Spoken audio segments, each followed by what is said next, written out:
In the golden age of conspicuous consumption, it must be more than 20 years ago now, although it seems like only yesterday. Someone rich and famous from Hong Kong built a stately pleasure dome high on a hill in Phuket overlooking the Andaman Sea.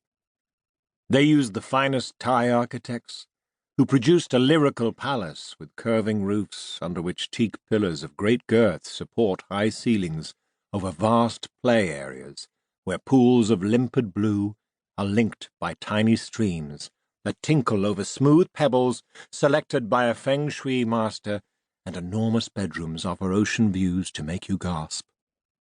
The developer named the hilltop they had thus colonized Vulture Peak, whether in homage to the Indian mountain upon which the Buddha gave his celebrated sermons, or to the buzzards they had evicted, is unclear. It's as good a place as any for a triple homicide, although access is complicated. I came by taxi, but the driver lost us in a complex of single-lane roads that led to other mansions. We could see the place clearly enough. It's the biggest and swankiest of them all. So, in the end, I climbed up an iron ladder from the sea and have arrived a good 50 minutes after the forensic team, which is led by our senior pathologist, Dr. Supatra, a diminutive figure in white coveralls, mask, and gloves. We press our palms together and why each other from a distance.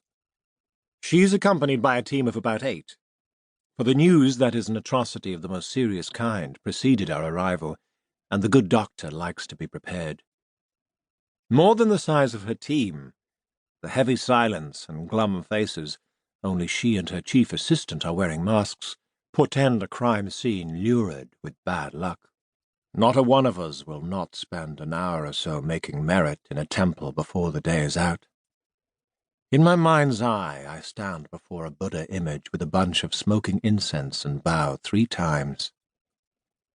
Dr. Supatra leads me to the master bedroom, where 3 human forms lie on a giant bed.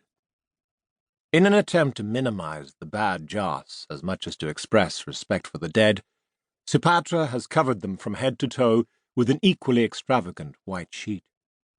She pauses for a moment before inviting me to share the labor of removing it. The rest of her team have wandered in to observe my reaction.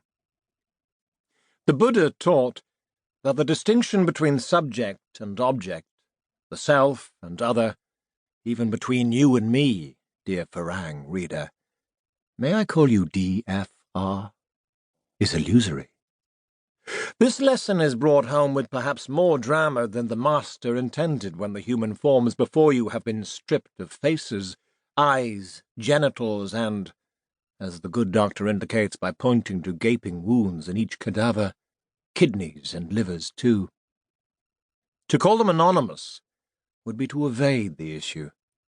Stripped of every vestige of personal identity, they are all of us, as anyone knows who has ever flown economy.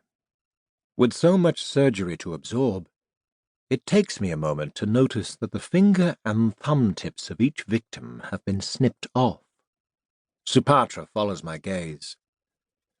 Any first impressions regarding cause of death? I ask. Gunshot wounds to the back of the head. A single shot in each case. Everything points to a carefully planned execution prior to pillaging the bodies for organs. Obviously no print identification, I mutter. DNA? The doctor shrugs. If any of them committed a serious crime over the past 5 years, maybe. We only have DNA records for convicted criminals. But prints could have been checked on the National ID Bank. I shake my head. Someone is being unusually shy about who they killed. We have to go on the likelihood they were all Thai residents who could have been identified if they still had fingertips. I scratch my jaw. That leaves 60 million possibilities.